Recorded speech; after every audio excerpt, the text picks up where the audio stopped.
Mga ka-hopes, may kumakalat na namang balita na nagpagulo sa mundo ng PBA.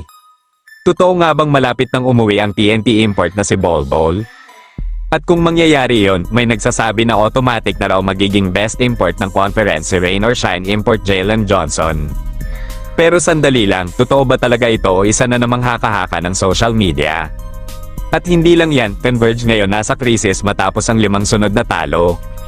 Habang sa kabilang banda naman, isang Pinay basketball star ang posibleng gumawa ng kasaysayan sa WNBA. Pero bago tayo magpatuloy, baka pwede pa subscribe kung gusto mo ang ganitong usapang PBA basketball update. Salamat. Nagulat nga ang maraming fans kahapon matapos maglabas ng pasabog ang veteranong sports journalist na si Snow Badua sa kanyang official Facebook page. Ayon sa kanyang post, posibleng malapit nang umuwi ang TNT import na si Bol Bol. Dahil dito, mabilis na kumalat sa social media ang iba't ibang haka-haka. May nagsasabi na hindi raw gusto ni Bol Bol ang sobrang pisikalan sa PBA. May iba naman na nag-claim na hindi raw siya nag-i-improve sa liga dahil ang tunay niyang goal ay makabalik sa NBA. Pero mga idol, mahalagang tandaan, wala pang official statement mula sa TNT management.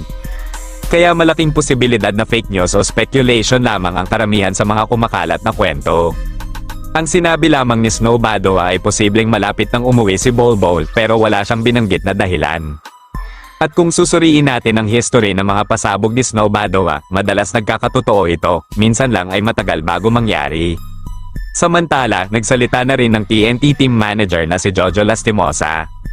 Ayon sa kanya, huwag basta maniwala sa mga balita hanggat hindi nanggagaling sa official team statement, kaya sa ngayon, hintayin muna natin ang kumpirmasyon mula mismo sa TNT tropang 5J. Pero napansin ng ilang fans ang isang bagay sa kanilang huling laro kontra Meralco Bolts. Sa third quarter ng game na iyon, binangko ni Chot Reyes si Bol Bol. Ayon sa mga insiders, hindi raw nagustuhan ng coaching staff ang effort niya sa depensa.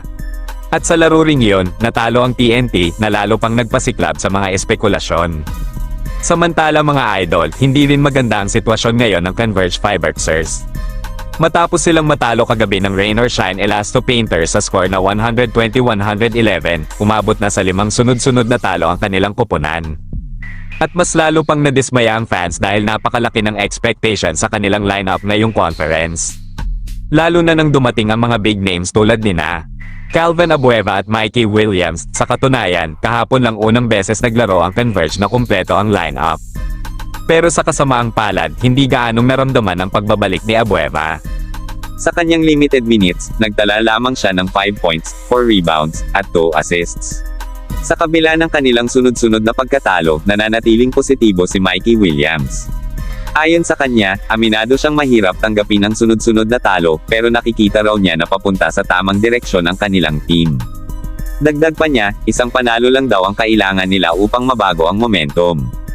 Pero may mga fans naman na binabatikos ang coaching staff ng Converge. Ang reklamo ng marami, masyadong maraming coaches ang nagbibigay ng instruction sa timeouts.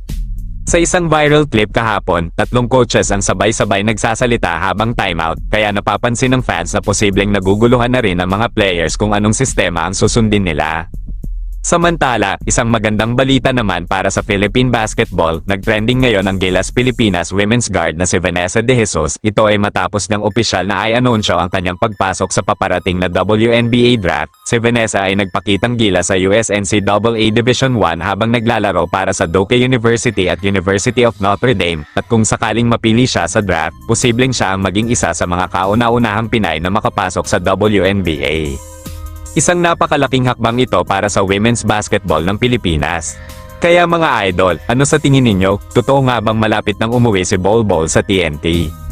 Makakabangon pa kaya ang Converge mula sa kanilang losing streak, at makikita na ba natin ang isang Pinay na maglalaro sa WNBA? I-comment ninyo ang inyong opinion sa baba, at kung gusto ninyo ng pinakabagong balita, analysis, at kwentong basketball, huwag kalimutang mag-like, mag-subscribe, at pindutin ang notification bell. Ito po si Ray, at ito ang Ray's Hoops Universe, kung saan buhay ang usapang basketball. Hanggang sa susunod na video, mga ka-hoops.